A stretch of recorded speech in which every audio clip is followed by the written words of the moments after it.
Good morning everyone, my self Shubhangi Parida and आज हम England के सोशल हिस्ट्री के बारे में पढ़ने वाले हैं. So let's start with the early history of England. The early history of Britain is equal to the history of its invaders. Okay, England का हिस्ट्री उसके इन्वेडर्स की हिस्ट्री मतलब जो उसके इन्वेडर्स थे ना, वही उनकी हिस्ट्री है. उनका हमारे जैसा ऐसा नहीं है कि कोई महात्मा आए थे, कोई राम कृष्ण ये सब आए थे. उनका हिस्ट्री इन्वेडर्स की हिस्ट्री से ही शुरू हुआ है. एक के बाद एक इन्वेडर्स आते गए, उन्होंने अपनी डायनेस्टी बनाई, फिर नए इन्वेडर्स आए. ऐसे ऐसे करते करते अभी का ब्रिटेन बना है. सो कौन कौन से इन्वेडर्स थे इंग्लैंड में? Invaders of England were Gaels, उनके बाद आए ब्रिटन्स, उनके बाद Celts, then Romans, then Anglo Saxons, और एंग्लो सैक्सन्स के बाद आए डेन्स, उसके बाद आए नॉर्मन्स, और नॉर्मन्स से आगे जाकर इंग्लैंड की डायनेस्टी बनी कि इंग्लैंड का पूरा एम्पायर बना. So how English became an international language. दूसरा कोई लैंग्वेज भी तो वो इंटरनेशनल लैंग्वेज बन सकता था, इंग्लिश लैंग्वेज ही क्यों बना? क्योंकि टिल मिड 20th सेंचुरी यानी कि 1900s के बीचों बीच आते आते इंग्लैंड का चारों तरफ पूरे ऑल ओवर वर्ल्ड में काफ़ी कॉलोनीज बन चुके थे. बहुत सारे कंट्रीज़ में उनका दबदबा था, जिस वजह से कि लोगों ने उनसे लड़ने के लिए, उनसे कॉन्वर्सेशन करने के लिए और बहुत सारे इन्फ्लुएंसेस से इंग्लिश लैंग्वेज ही लोगों ने इंग्लिश लैंग्वेज को लोगों ने अपना लिया, जिस वजह से इंग्लिश लैंग्वेज आगे जाकर एक इंटरनेशनल लैंग्वेज बना. हर एक कंट्री में कोई लोग कोई दूसरी भाषा जाने या ना जाने, इंग्लिश लैंग्वेज जानते ही होते हैं. So first let's start with Gaels. Earliest to arrive Gael सबसे पहले आए थे इंग्लैंड में. They invaded the western and northern part of the country. Western part और नॉर्दर्न पार्ट को उन्होंने इन्वेड किया. उसके बाद आए ब्रिटन्स. ब्रिटेन से ही ब्रिटेन का नाम पड़ा है. Occupied most of the present day England and Wales. Present day England and Wales का काफ़ी हिस्सा उन्होंने अपने अंडर लिया. Then Britain is a branch of Celts. Celts उनके बाद आने वाले हैं सेल्ट्स. जैसे जाति उपजाति होती है उसी तरह ब्रिटेन भी सेल्ट्स का ही एक ब्रांच है जो अलग हो गए थे. फिर Britain name is taken from Britain. Okay, England का जो ब्रिटेन नाम है वो ब्रिटेन नाम से ही पड़ा है. और ब्रिटन्स के बाद आए Celts. Around 500 BC Celts were arrived on the source of England. वो फियर्स फाइटर्स तो थे, लेकिन उनके पास पॉलिटिकल स्किल्स नहीं थे. उनके पास वो लेक पॉलिटिकल स्किल्स, उनके पास अच्छी पॉलिटिकल स्किल नहीं थी. देन सेल्ट्स लैंग्वेज, उनका लैंग्वेज था सेल्टिक लैंग्वेज. आज भी काफ़ी इंग्लैंड यूरोपियन कंट्री में काफ़ी जगह पर सेल्टिक लैंग्वेज लोग बोलते हैं. और सेल्टिक लैंग्वेज से ही मॉडर्न वेल्स आया है, मतलब इवॉल्व हुआ है. तो सेल्टिक लैंग्वेज अब भी सुनने को मिलता है. फिर उनका एक और डायलेक्ट था, भाषा उपभाषा जैसे होता है वैसे उनका एक डायलेक्ट था, गायलिक. और गायलिक लैंग्वेज उस टाइम पे जो स्कॉटलैंड का एरिया था वहाँ पर ज़्यादातर लोग गायलिक लैंग्वेज बोलते थे. फिर जब सेल्ट्स इंग्लैंड में सेटल हो गए, उसके बाद ब्रिटेन में आयरन एज का शुरुआत हुआ. देन वो लोग नेचर को प्रे करते थे. उनके कोई स्पेसिफिक गॉड्स नहीं थे, वो प्रकृति को ही पूजते थे. और जो उनके पृष्ठ थे उनको ड्रुइड कहा जाता था. उनको ड्रुइड कहा जाता था. और वो सिर्फ रिलीजियस लीडर्स नहीं थे, वो डिस्प्यूट्स भी सेटल करते थे, जज का काम भी करते थे. मतलब काइंड ऑफ वो उनके मुखिया जैसे ही थे. फिर ड्रुइड्स को ओवर पावर कर दिया रोमान्स ने, क्योंकि सेल्ट्स के बाद रोमान्स आ गए थे. रोमन एम्पायर का शुरुआत हुआ था इंग्लैंड में. सो 55 BC में फर्स्ट जूलियस काइजर आए थे ब्रिटेन, लेकिन उनको दिलचस्पी ज़्यादा नहीं थी यहाँ पर. तो सिर्फ वो साधा सीधा रेड मारकर वापस चले गए थे, कोई कंट्रोल नहीं किया था उन्होंने. फिर 54 BC में जूलियस काइजर फिर से आए और लेकिन इस बार भी उन्होंने कुछ इन्वेड तो नहीं किया, लेकिन जो सेल्टिक ट्राइब्स थे ना उनको वो किसी तरह से उनके लीडर्स को या फिर कहें उनके किंग्स को उन्होंने रोम को ट्रिब्यूट करने के लिए किसी तरह से उन्हें मनाया. तो उनके उनके मदद से इंग्लैंड सेल्टिक ट्राइब के काफ़ी किंग्स या कहीं कुछ किंग्स रोमन एम्पायर को मानने लगे, रोमन एम्पायर को अपने से ऊपर रखने लगे, या कह सकते हैं हम उनको गॉड फादर मानने लगे। ठीक है। फिर 43 एडी में माए क्लाउडियस इन्वेडेड ब्रिटेन। इस बार इन्वेजन शुरू हुआ, क्लाउडियस से इन्वेजन शुरू हुआ, वो इन्वेजन शुरू हुआ और यहाँ पर परमानेंट कॉन्क्वेस्ट शुरू हुआ। ओके। फिर रोमन रूल एस्टेब्लिश हुआ 43 से 410 एडी तक, 43 टू 410 एडी तक रोमन्स ने रूल किया, मतलब nearly about 400 years. Okay, nearly about 400 years Romans ने इंग्लैंड में रूल किया होगा। ओके, इंग्लैंड जो ब्रिटेन लैंड था वहाँ पर उन्होंने रूल किया होगा। और आउटकम क्या हुआ, रोमन एम्पायर बना ब्रिटेन में रोमन एम्पायर बना। फिर रोमन सिर्फ ब्रिटेन तक सीमित नहीं रह गए, उन्होंने इटाली भी इन्वेड किया, और इटाली भी इन्वेड किया, Spain, Greece and Asia Minor. जो एशिया माइनर है ना, अभी उसका नाम चेंज हो गया है, लेकिन वो सिर्फ ब्रिटेन तक नहीं सीमित रहे, उन्होंने स्पेन को ऑक्यूपाई किया, ग्रीस को ऑक्यूपाई किया, और एशिया माइनर अभी के ये सारे जो देश है उस वक्त उनके जो भी नाम होंगे, उस वक्त उनका जो भी जियोग्राफिकल स्टेट होगा उसको उन्होंने ऑक्यूपाई किया था। फिर during the first to second century AD Christianity was first arrived and introduced in Britain. और जब जिस वक्त रोमन एम्पायर था उसी समय फर्स्ट से सेकेंड सेंचुरी के बीच क्रिश्चियनिटी इंट्रोड्यूस हुआ था ब्रिटेन में। ओके, पहली बार इंट्रोड्यूस हुआ ब्रिटेन में। फिर उसके बाद Romans built many camps, forts and built roads to connect them. काफ़ी उन्होंने कंस्ट्रक्शंस भी बहुत सारे किए, काफ़ी चेंजेस लाए उन्होंने फिर उसके बाद also built walls across the northern part of England to defend the invasion of Celtic tribes who were then settled in northern Britain, present day Scotland. Romans को बाद में अपने एम्पायर के नॉर्थ साइड पर काफ़ी वॉल्स बनाने पड़े, काफ़ी बड़े ऊंचे वॉल्स हैं, अभी भी उनके कुछ अंश विशेष देखने को मिलते हैं। उन्होंने बनाए थे तब, ताकि फॉरेन इन्वेजन को वो रोक सके, खास करके सेल्टिक ट्राइब्स तब उस वक्त का जो अभी का जो स्कॉटलैंड का एरिया है वहाँ पर जो एरिया था उस वक्त, वहाँ पर वो लोग सेटल हो गए थे, नॉर्दर्न साइड को जाकर सेटल हो गए थे। जब रोमन्स ने उन्हें भगाया तो वहाँ से वो लोग कांस्टेंट अटैक करते थे, सिर्फ सेल्ट्स नहीं करते थे, ब्रिटेन जो जनजाति थी वो लोग भी करते थे।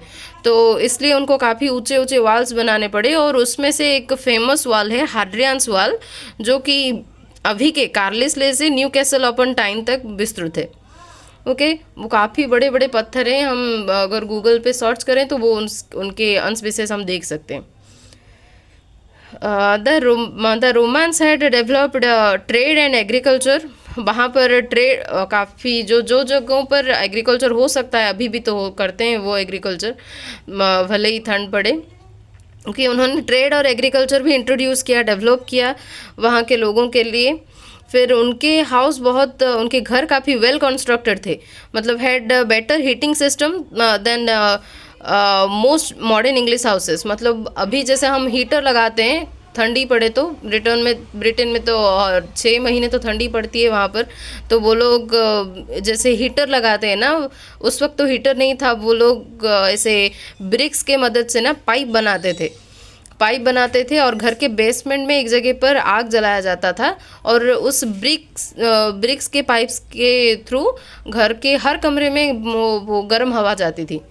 मतलब उस वक्त उन्होंने उनमें इतना दिमाग था, वो लोग इतना सोच सकते थे।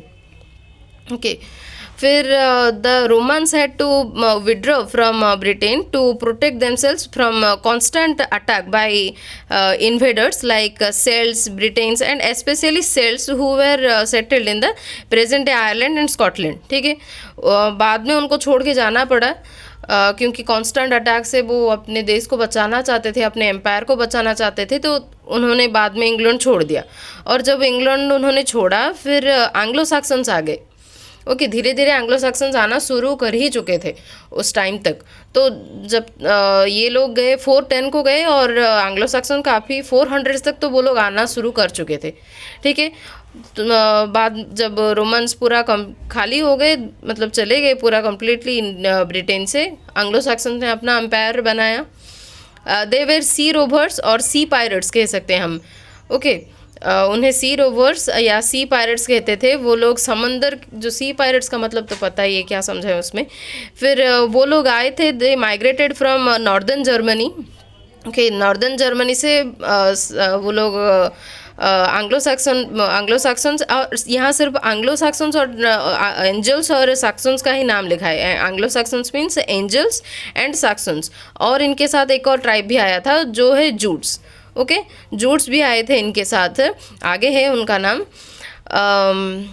फॉर 1.5 सेंचुरी, मतलब 450 से 600 एडी तक ब्रिटेन में इनका ही शासन रहा। ठीक है, इनका ही शासन था, और ये लोग काफ़ी बार्बरियन थे, मतलब काफ़ी हिंसक थे। अगर हम इनके पहले आए हुए इन्वेडर्स को हम देखें, कंपेयर करें रोमन्स के साथ इन्हें, तो ये लोग काफ़ी हिंसक थे, और ग्रेट वॉरियर्स थे। पायरेट्स थे तो ऑब्वियसली ग्रेट वॉरियर्स होंगे ही। फिर ये लोग नॉर्स माइथोलॉजी यानी जर्मन माइथोलॉजी के गॉड्स एंड गॉडेसेस को प्रे करते थे, जैसे वोडन, थुनोर, टीव। इनके नाम अभी बदल गए, अभी लोग नए तरह से लिखते हैं, ऑडिन, थॉर, टीर। ओके, ऐसे गॉड्स को ये लोग प्रे करते थे। एंग्लो सैक्सन्स ने 7 किंगडम बनाए थे अपने। ओके, वैसे तो छोटे बड़े बहुत सारे किंगडम थे, ऐसे कोई 7 ही बनाएंगे, क्यों बनाए थे ऐसा कोई पर्टिकुलर कोई रीज़न है नहीं। काफ़ी सारे किंगडम्स थे, लेकिन बाद में ये 7 किंगडम्स ओवर पावर कर पाए। उनके नाम है 7 किंगडम्स जिनका नाम है हेप्टार्ची। हेप्टार्ची का मतलब है रूल ऑफ 7। ओके, जर्मन में इसका मतलब है रूल ऑफ 7। और ये 7 किंगडम्स के नाम है Kent, Essex, Sussex, Wessex, East Anglia, Mercia and Northumbria.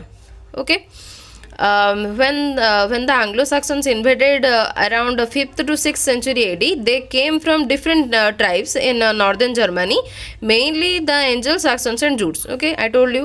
Then there were also smaller kingdoms, but later they come under the power of this 7 kingdoms. Okay, इनके अंडर आ गए, बाद में ओवर पावर कर लिया इन्होंने। By the 9th to 10th century AD, this kingdoms fought amongst each other for supremacy. Okay, in 7 kingdoms के बीच में भी जंग छिड़ गई कि कौन सबसे ज़्यादा ताकतवर बनेगा। देन ग्रेजुअली किंग एग्बर्ट, जो वेसेक्स के किंग है, ओके, किंग एग्बर्ट, उन्होंने अपना सुपरमेसी बनाया। ओके, वो अपना दबदबा बनाए रखे, और ये एक वेसेक्स एक सबसे बड़ा किंगडम बन गया, और दूसरे जो किंगडम्स थे उसके अंडर आ गए। Okay, forming the king of England, and king Egbert is the first king of England. अभी हम अगर पूछें तो सेल्ट्स में भी तो काफ़ी किंग थे, और ब्रिटन्स में भी काफ़ी किंग थे, लेकिन क्यों किंग एग्बर्ट को ही इंग्लैंड का पहला किंग क्यों कहा जा रहा है?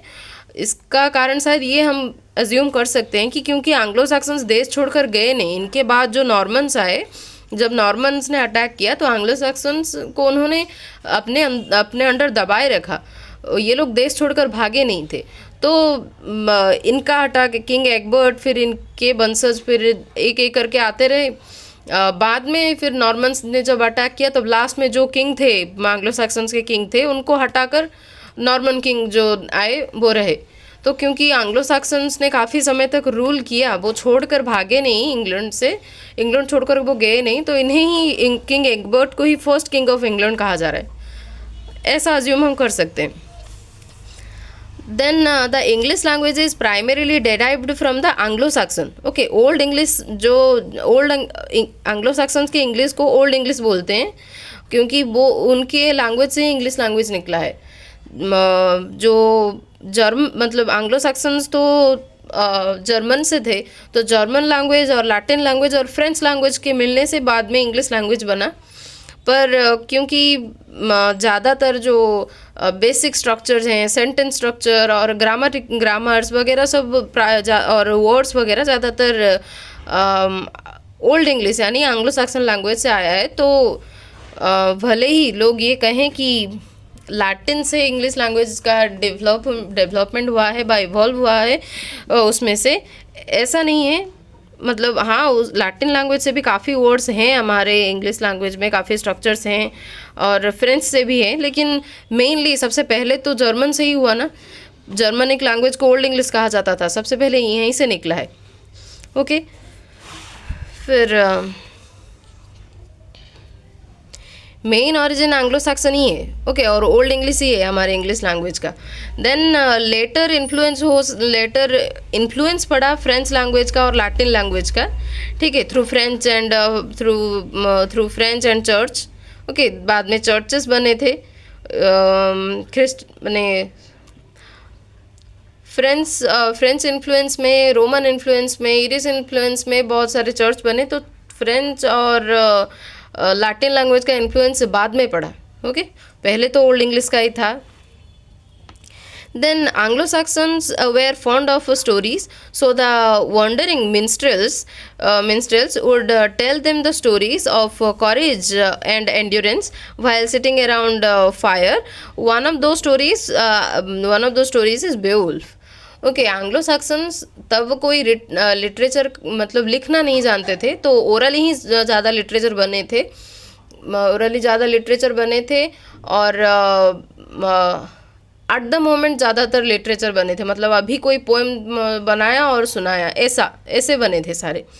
तो क्योंकि एंग्लो सैक्सन्स को स्टोरीज़ वगैरह सुनने में बहुत दिलचस्पी थी, और वो लोग ग्रेट वॉरियर्स थे, तो उनके स्टोरीज ज़्यादातर करेज के ऊपर, एंड्योरेंस के ऊपर ही होती थी।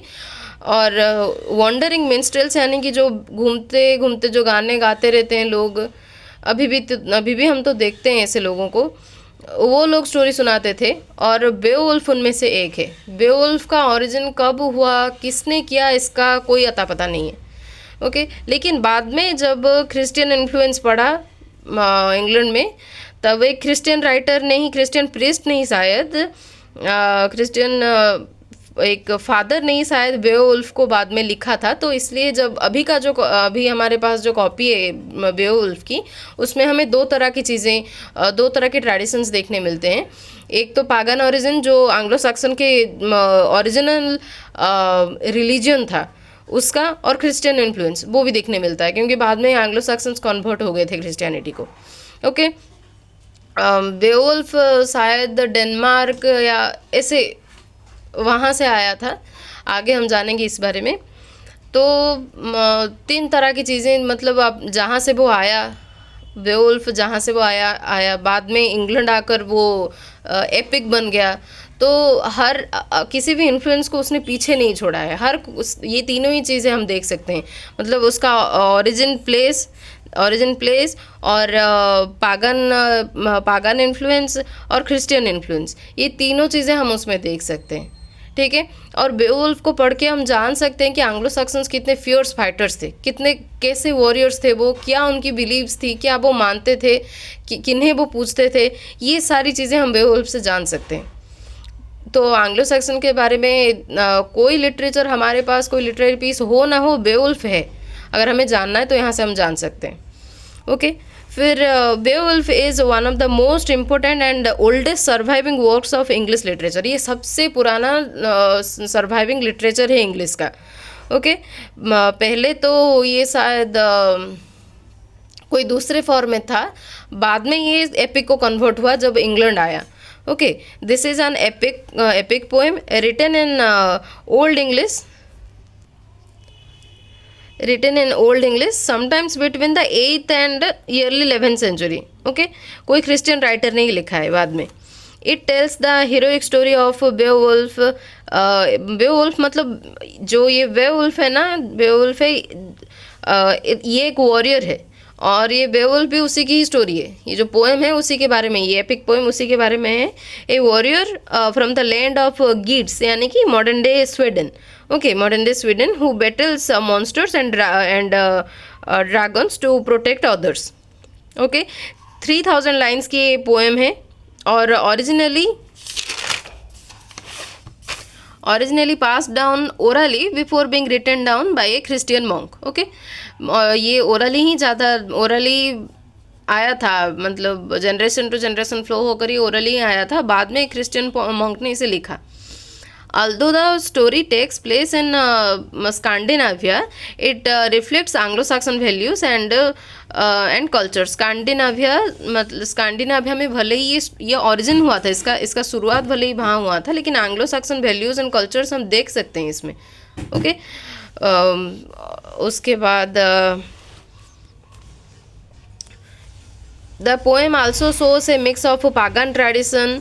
Okay, the poem also shows a mix of pagan traditions and Christian beliefs, which reflects the Anglo-Saxon society's transition from paganism to Christianity. Okay, इसमें पागन कल्चर भी है और क्रिश्चियन कल्चर भी है, तो इजीली हम जब इसको पढ़ेंगे तो पता चलेगा हमें कि कैसे पागन ट्रेडिशन से और पागन रिलीजन से ये लोग क्रिश्चियनिटी को कन्वर्ट हुए। ओके, फर्स्ट एक then Beowulf national epic of early England था। ओके, नेशनल एपिक था ये, क्योंकि पहला था तो नेशनल एपिक था। Showing the roots of English literature before the Norman और फ्रेंच इन्फ्लुएंस। ओके, तो फ्रेंच इन्फ्लुएंस पढ़ने से पहले इंग्लैंड की अगर कोई लिटरेचर है तो वो है बेओवुल्फ। ओके, इंग्लिश लिटरेचर कोई एक है तो वो है बेओवुल्फ। बाद में फ्रेंच इन्फ्लुएंस जब पढ़ा तब और ज़्यादा लिटरेरी वर्क्स आए। Okay, then the Anglo-Saxons were originally pagan, okay, worshipping gods like Woden and Thunor. Okay, over time 6th to 7th century they converted to Christianity mainly through Saint Augustine's mission from Rome and Irish monks and influence of Christian queens. तो पहले originally ये लोग पागन tradition के ही थे या पागन religion के ही थे, बाद में ये लोग क्रिश्चियनिटी को कन्वर्ट हो सके बाय एक सेंट थे ऑगस्टिन करके, उन्होंने एक मिशन चलाया था ताकि इंग्लैंड में जो सारे किंग्स हैं, जो एंग्लो सैक्सन किंग्स हैं, वो कैसे क्रिश्चियनिटी को कन्वर्ट हो सकें। वो आए थे रोम से, तो उनके इन्फ्लुएंस से, और काफ़ी इरिश मॉन्क्स भी आए थे इंग्लैंड, तो उनके इन्फ्लुएंस से और काफ़ी एंग्लो सैक्सन किंग्स ने क्रिश्चियन क्वींस को मैरिज किया था, तो अपनी वाइफ के इन्फ्लुएंस से भी वो लोग क्रिश्चियनिटी को कन्वर्ट हो गए। Their conversion blended pagan traditions with Christian faith, shaping early English culture and literature. Okay, उनका जो conversion था बाद में, मतलब हम अगर कोई ओरिजिनली किसी रिलीजन से हम स्टार्टिंग से, जैसे वो लोग कन्वर्टेड क्रिश्चियंस होते हैं, वो पहले तो हिंदू होते हैं, बाद में कन्वर्ट हो जाते हैं क्रिश्चियनिटी को, तो वो अपना रूट नहीं छोड़ सकते, है ना। इसलिए दो तरह के ट्रेडिशंस वो फॉलो करते हुए दिखते हैं, दो तरह के, मतलब अपने प्लेस के हिसाब से, जो अपनी जियोग्राफिकल एरिया के हिसाब से वो कल्चर भी, वो ट्रेडिशंस भी वो लोग फॉलो कर रहे होते हैं, और साथ साथ जो कन्वर्टेड रिलीजन जो है उनका, उसके ट्रेडिशंस भी वो लोग फॉलो मतलब करते हुए हम देखते हैं उन्हें। तो जब एंग्लो सैक्सन किंग्स पागन ट्रेडिशन से क्रिश्चियनिटी को कन्वर्ट हो गए, उनमें एक ब्लेंड दिखाई देने लगा। हम बेओवुल्फ से जान सकते हैं कैसे पागन और क्रिश्चियन कल्चर का एक ब्लेंड दिखा उनमें, वो हम आसानी से जान पाएंगे अब जब हम बेओवुल्फ पढ़ेंगे तो। ओके, देन जो ऑगस्टिन थे ना, जो सेंट ऑगस्टिन थे, he was sent by the pope to convert king Ethelbert of Jutes to Christianity. तो पहला किंग जो पहला पागन किंग और पहला एंग्लो सैक्सन किंग जो क्रिश्चियनिटी को कन्वर्ट हुआ, वो है किंग एथलबर्ट। ओके, वो है किंग एथलबर्ट, और वो सेंट ऑगस्टिन के इन्फ्लुएंस से बाद में क्रिश्चियनिटी को कन्वर्ट हो गए थे। ऑगस्टिन वहाँ ही नहीं रुके थे, वो तो एक मिशन बना के आए थे, इसलिए उन्होंने काफ़ी मोनास्टरीज भी बनाई, यानी जो मठ होते हैं ना वो सारी बनाई। और कहाँ बनाई? At Canterbury. जैसे हमारे यहाँ पे पूरी जगन्नाथ धाम जैसे एक वो क्या रिलीजियस प्लेस है, वहाँ पे लोग जाते हैं घूमने, उसी तरह ये भी एक कैंटरबरी भी इंग्लैंड का एक रिलीजियस प्लेस है। ओके, एक पिलग्रिम प्लेस है जहाँ पे लोग यात्रा करते हैं, कैंटरबरी को जाते हैं। वहाँ पर कैंटरबरी में उन्होंने मोनास्टरी बनाई, मठ बनाए, और preach Christianity in different parts of England. वहाँ से और दूसरे जगहों पे जाकर उन्होंने क्रिश्चियनिटी के बारे में प्रीचेस किए, यानी कि प्रचार प्रसार किए, धार्मिक प्रचार प्रसार उन्होंने सारे किए। ओके, फिर उनके बाद आए डेन्स। ओके, डेन्स और वाइकिंग्स आए। ओके, ये लोग कहाँ से आए थे? Migrated from Scandinavia. Okay, Scandinavia which includes modern day Denmark, Norway and Sweden. और जो बेवुल्फ की जो ओरिजिनल स्टोरी है वो यहीं से ही निकली है, डेनमार्क और साउथ स्वीडन से ही निकली है। यहाँ से ही जब धीरे धीरे लोग इन्वेड कर रहे थे उसी बीच ही निकली, जब एंग्लो सैक्सन्स थे, एंग्लो सैक्सन्स ने अपना, इतना जान लो बस, ये डेनमार्क और साउथ स्वीडन से ही ये स्टोरी, इसकी ओरिजिनल प्लेस है यहाँ पर, यहीं से निकली है वो स्टोरी। बाद में जब इंग्लैंड आई, इसके बाद के जो लोगों ने इसको एक एपिक बना दिया, ओरली ही ट्रांसफ़र होते हुए आई और बाद में ये एक एपिक बन गई, फिर इसको लिखा गया। ठीक है, निकला डेनमार्क और साउथ स्वीडन से ही है। सो ये जो डेन्स और वाइकिंग्स थे ये लोग माइग्रेट हुए स्कैंडिनेविया से। ओके, स्कैंडिनेविया से, जो कि अब के टाइम पे इंक्लूड करता है, स्कैंडिनेविया मतलब कौन कौन से देश को दिखाता है? Denmark, Norway and Sweden. Okay, तो ड्यूरिंग 800s द डेन्स और वाइकिंग्स ए सी फारिंग पीपल उन्हें कहते हैं जो समंदर के रास्ते पे ही रास्ते से अपना गुजारा करते हैं। जैसे वहीं से ही उनकी लड़ाइयाँ होती है, वहीं पर ही उनकी ट्रेड्स होते हैं, उनके स्किल्स और लिविंग डिपेंड करता है समंदर पे, उनको ही कहते हैं सी फारिंग पीपल। ओके, और ये डेन्स सी फारिंग पीपल थे, ये लोग इंग्लैंड पर अटैक किए और ईजिली एंग्लो सैक्सन किंगडम्स को अपने अंडर ला दिया, वेसेक्स को छोड़कर। ओके, वेसेक्स सबसे बड़ा ताकतवर किंगडम था ना इंग्लैंड एंग्लो सैक्सन्स का, तो दूसरे जो किंगडम्स थे एंग्लो सैक्सन्स के वो इजीली कॉन्क्वेड हो गए डेन्स के द्वारा। ओके, लेकिन अल्फ्रेड द ग्रेट जो थे, Alfred the great the Anglo Saxon king of Wessex, तब के टाइम पर वेसेक्स के किंग थे Alfred the great. Okay, Alfred the great. और जब एंग्लो सैक्सन्स, अच्छा ये नाम याद रखना, जो जब डेन्स ने अटैक किया तब वेसेक्स के किंग थे अल्फ्रेड द ग्रेट। लेकिन जब किंगडम्स बन रहे थे तब किंग एग्बर्ट थे। ओके, जब वेसेक्स अपना सुपरमेसी एस्टेब्लिश कर रहा था तब उसका राजा था किंग एग्बर्ट। ओके, किंग एग्बर्ट तब उनके राजा थे। बाद में जब डेन्स ने अटैक किया, उनके वंशज उन्हीं के तो वंशज होंगे ना, तब के किंग थे Alfred the great. Okay, Alfred the great resisted the Danish attack, and as long as he ruled, the Danes could not extend their Dan law in Wessex. Okay, इन्होंने काफ़ी स्ट्रॉन्ग मुकाबला दिया डेन्स को, और जब तक इनका राज था वेसेक्स में तब डैन लॉ एस्टेब्लिश नहीं हो पाया वेसेक्स में। और डैन लॉ मतलब डेनिस का लॉ। ओके, डेनिस पीपल्स का लॉ, व डेन्स जो वाइकिंग्स का लॉ, मतलब जहाँ पर वो उन्होंने अपना, जिस भी जगह पर उन्होंने अपना एम्पायर खड़ा किया वहाँ पर उन्होंने अपना लॉ चलाया, तो उसी को ही डैन लॉ कहते हैं। और डैन लॉ वेसेक्स में अप्लाई हो नहीं पाया, जब तक अल्फ्रेड द ग्रेट थे तब तक नहीं हो सका। फिर अल्फ्रेड द ग्रेट की जब डेथ हुई, after the death of King Alfred in 1899, Wessex became weak and gradually the Danes crossed the Anglo Saxons. Okay, जब 899 में 899 में जब जो किंग है अल्फ्रेड द ग्रेट, उनकी जब डेथ हो गई, तब जाकर जो ये डेन्स और ये जो वाइकिंग्स है ये वेसेक्स पर अपना कंट्रोल बना पाए। मतलब जब तक वो जिंदा थे तब तक, अल्फ्रेड द ग्रेट जब तक जिंदा थे तब तक वेसेक्स में ये लोग कदम नहीं रख पाए थे। जब ये मर गए उनके बाद उन्होंने अपना एम्पायर बनाया।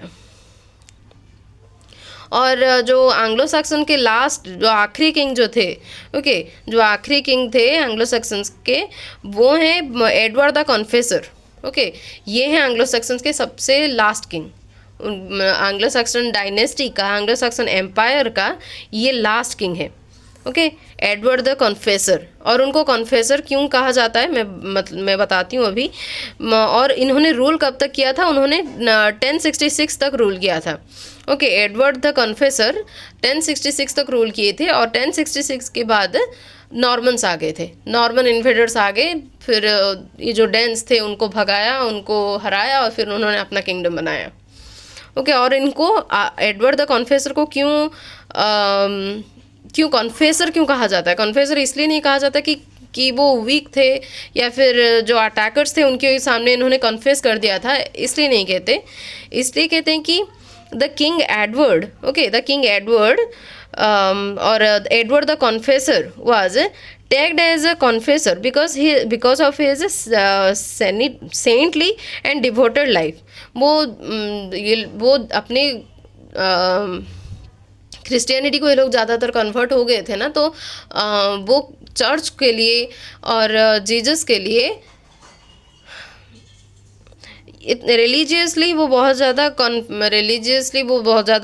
मतलब वो सेंटली उनका क्या कहते हैं उसको, मतलब इतना जानो कि वो because of his saintly and devoted life वो सीधा साधा लाइफ अपना बिताते थे।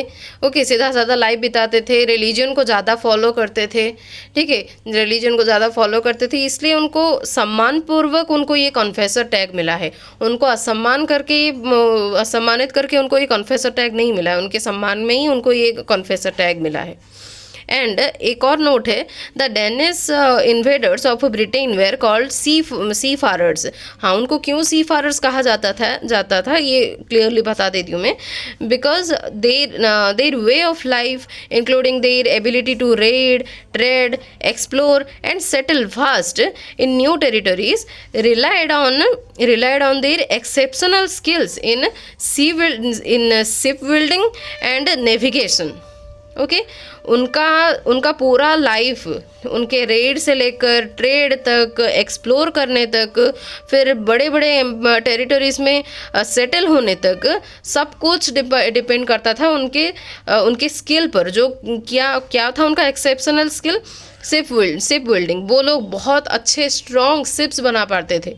ओके, सिर्फ लकड़ी से बनते थे उस वक्त के शिप्स, तो बहुत स्ट्रॉन्ग शिप्स बना पाते थे वो लोग। और नेविगेशन में भी काफ़ी माहिर थे, वो स्किल्ड थे नेविगेशन में भी।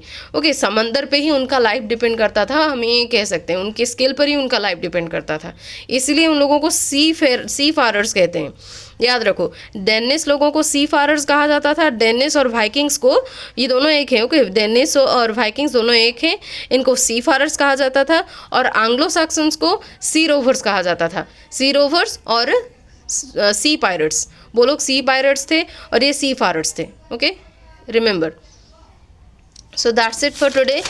कल हम देखेंगे कैसे नॉर्मन एम्पायर बना, कैसे एस्टेब्लिश किया उन्होंने नॉर्मन एम्पायर, और कैसे एक्सटेंड किया नॉर्मन एम्पायर, आगे तक गया कैसे, कौन कौन से किंग्स आए, क्या क्या उन्होंने अचीव किया, क्या गलत किया, क्या सही किया, और कहाँ तक पहुँच पाया उनका एम्पायर, कहाँ तक वो लोग कितने राजा आ सके, कितने साल तक वो राज कर सके। ये सारी चीज़ें हम कल पढ़ेंगे। So that's it for today.